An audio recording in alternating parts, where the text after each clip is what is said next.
Hi friends, this is ఇరపని motivational speaker. Motive మాటకు స్వాగతం, సుస్వాగతం. ఫ్రెండ్స్, మనకి చెవులు ఉంటాయి, మనం శబ్దాలు వింటూ ఉంటాం. ఫ్రెండ్స్, ఒకవేళ చెవుడు ఉంటే అది ఒక అంగవైకల్యం. కానీ ఫ్రెండ్స్, మనం జీవితంలో సక్సెస్ అవ్వాలంటే కొన్ని సందర్భాల్లో మనం చెవిటి వాళ్ళలా వ్యవహరించాలి. ఎందుకంటే అందుకే ఈ స్టోరీ వినండి. ఒక గ్రామంలో ఒక తల్లిదండ్రులకి లేక ఒక కొడుకు పుట్టాడు. వాడిని అల్లారు ముద్దుగా పెంచుకున్నారు. అతనికి రంగడు అని పేరు పెట్టారు. రంగడు ఆటలు పాటలతోటి ఆనందంగా హ్యాపీగా ఒక్కడే కొడుకు అవటంతో గారాబంతో పెరగబడ్డాడు. ఆ విధంగా పెరిగి పెద్ద యువకుడుగా మారాడు. అయితే ఈ గారాబం ఫలితంగా అతను ఏ పనికి వెళ్ళలేదు, చదువు కూడా అతనికి అంతగా అవ్వలేదు. ఎందుకని? తల్లిదండ్రుల యొక్క గారాబం వల్ల. చివరగా ఇతను పనికి రాకుండా పోతాడేమో, సోమరిపోతవుతాడేమో అనేటువంటి తల్లిదండ్రులకి భయం పట్టుకుంది. ఏం చేయాలో అర్థం కాక ఆలోచిస్తూ ఉండగా నలుగురు మనుషులు 4 రకాలుగా మాట్లాడుతున్నారు. అయితే అందరూ మాట్లాడింది ఏంటంటే, అతనికి పెళ్లి చేయండి, అతనే ఒక దారికి వస్తాడు అని చెప్పడంతో ఒక అందమైనటువంటి ఒక అమ్మాయినిచ్చి వివాహం చేశారు. ఆ వివాహం అయిన తర్వాత ఈ రంగడు ఒక 3 నెలల పాటు ఆనందంగా హ్యాపీగా తన జీవితాన్ని భార్యతోటి గడిపాడు. ఆ తర్వాత తల్లిదండ్రులు వీళ్ళు బాగుపడతారనే ఉద్దేశంతో వాళ్ళకి సపరేట్ కాపురం పెట్టి వాళ్ళని బ్రతకమని చెప్పటం జరిగింది. ఆ కాపురం పట్టిన దగ్గర నుంచి భార్య అతన్ని మీరు ఏదైనా పని చెయ్యండి అని చెప్పి వేధించటం మొదలుపెట్టింది. ఇది అనగా చాలాసార్లు ప్రయత్నం చేయగా ఇతను ఏ పని తెలియదు. ఇతను గారాబంగా పెంచబడ్డాడు. దాని ఫలితంగా ఇతను సోమరిపోతుగా తయారాడు. పని తెలియదు. లాస్ట్కి భార్య సీరియస్గా ఒక కండిషన్ పెట్టింది. నువ్వు డబ్బులు తీసుకొని వస్తేనే ఇంటికి రా, లేదా నువ్వు ఇంటికి రావద్దు, వెళ్ళు, ఈ క్షణమే వెళ్ళిపో అని చెప్పి ఇంట్లో నుంచి బయటికి పంపించేసింది. ఇక ఇతను వెళ్ళి ఆలోచించాడు. తిరిగాడు. ఒక రోజంతా గడిచిపోయింది. ఆకలి అవుతుంది, నీరసం వస్తుంది. ఏం చేయాలో అర్థం కాల. ఎట్లయినా డబ్బులు తీసుకొని ఇంటికి వెళ్ళాలి. ఏం చేయాలి? అతనికి ఎన్ని రకాలుగా ఆలోచించినా ఒక దారి దొరకలేదు.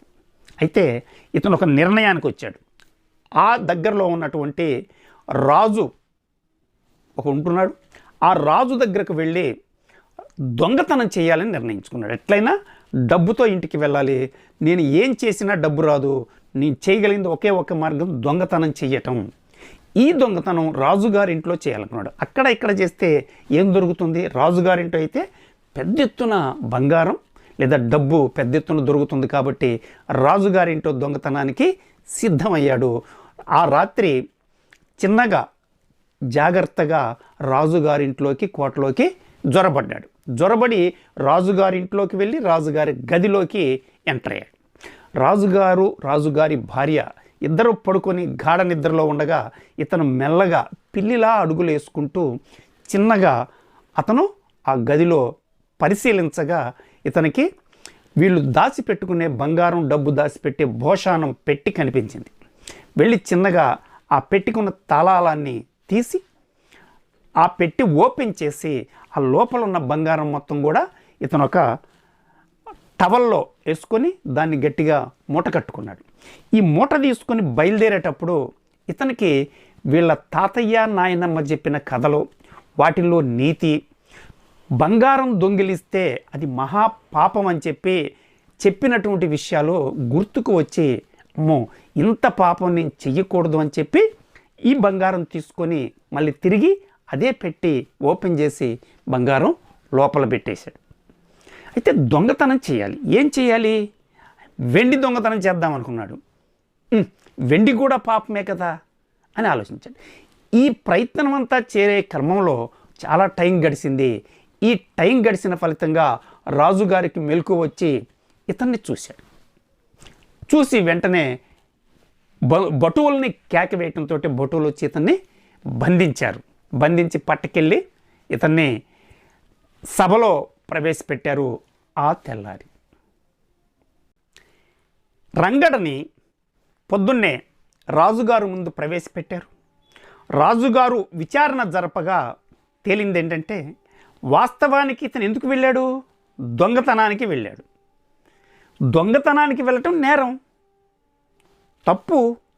అయినా నువ్వు దొంగతనం చేయాలని నిర్ణయించుకున్న తర్వాత అక్కడ దొంగతనం చేయటం పాపం అని ఆలోచించటం అదొక తప్పు కదా. అక్కడ నీకు సిద్ధాంతాలు, వ్యవహారాలు ఆలోచించకూడదు కదా. అట్లా ఆలోచించినప్పుడు దొంగతనానికే వెళ్ళకూడదు కదా. అయినా నువ్వు దొంగతనానికి వెళ్ళినోడివి, దొంగతనం చెయ్యకుండా పట్టుబడిపోతే. ఇక్కడ రాజుగారు విచారించగా తేలింది ఏంటంటే, ఇతను నేను దొంగతనానికి వచ్చానని చెప్పంటే అక్కడ నమ్మే పరిస్థితి ఎవరూ లేరు. ఇతను రాజుగారిని కానీ రాణిగారిని కానీ లేదా ఇద్దరిని చంపటానికే వచ్చాడు అని నిర్ధారణ చేసి అతనికి మరణదండన విధించారు.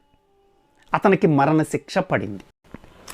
ఎప్పుడైతే రంగడకి మరణశిక్ష పడిందో మరణశిక్షని అమలుపరచమని చెప్పి రాజుగారు ఆజ్ఞ జారీ చేశాడు. ఇక్కడ రంగడ పెళ్ళై 3 నెలలు, ఇతనికి చాలా కోరికలు ఉన్నాయి, చాలా ఎదగాలని, చాలా లక్ష్యం పెట్టుకొని పనిచేసి చాలా ఏదో సాధించాలని కోరికలు ఉన్నాయి. వివాహం జరిగి 3 నెలలు అయింది. పిల్లల్ని కనాలి, ఏదో సాధించాలి అనేటువంటి లక్ష్యాలన్నీ నెరవేరలేదు. కానీ రంగడికి మరణశిక్ష విధించబడింది. కానీ రంగడ ఆలోచిస్తున్నాడు, ఎట్లయినా ఈ మరణశిక్ష నుంచి తప్పించుకోవాలి. ఎలా?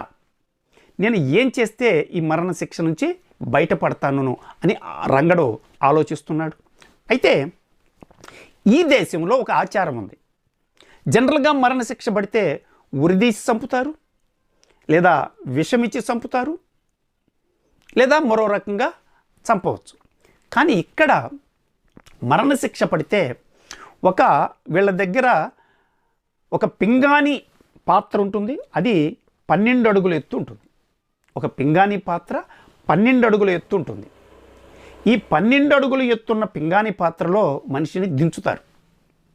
అయితే పింగాణి పాత్ర కాబట్టి లోపల నున్నగా ఉంటుంది. అక్కడ వీళ్ళకి ఒక అవకాశం ఇవ్వబడుతుంది. ఏంటంటే అది వీళ్ళు ప్రాణాపాయ స్థితి నుంచి తప్పించుకునే అవకాశం. అది ఎలా అంటే, ఒక పెద్ద తాడు బయట కట్టివేయబడి ఉంటుంది ఒక కొస, మరొక కొస ఈ పాత్రలో ఉంటుంది. ఎవరైనా మరణశిక్ష పడ్డవాళ్ళు ఆ తాడును ఉపయోగించుకొని ఈ పాత్రలో నుంచి బయటపడచ్చు. అలా బయటపడితే 10 నిమిషాల టైం ఉంటుంది.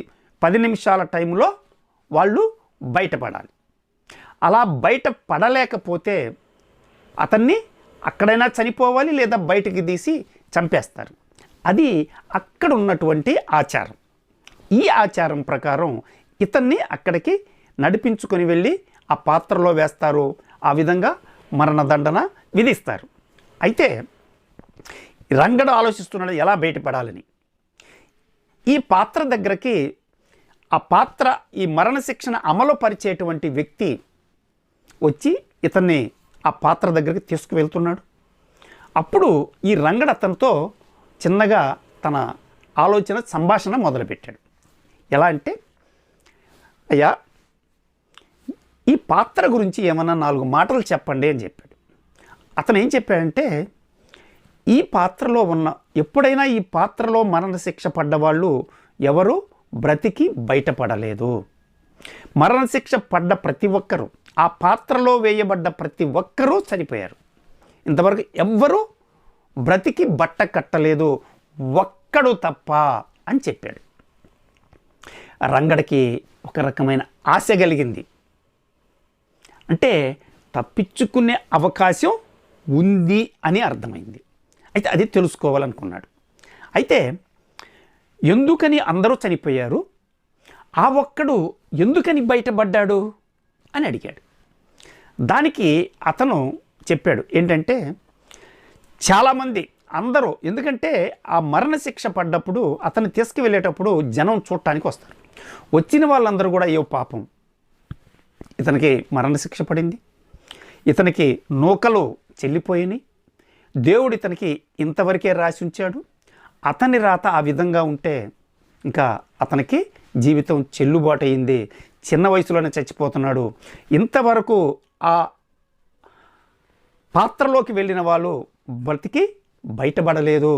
ఆ పాత్రలో అడుగుపెట్టిన ప్రతి ఒక్కరూ చనిపోవాల్సిందే, ఇంకొక దారి లేదు వాళ్ళకి.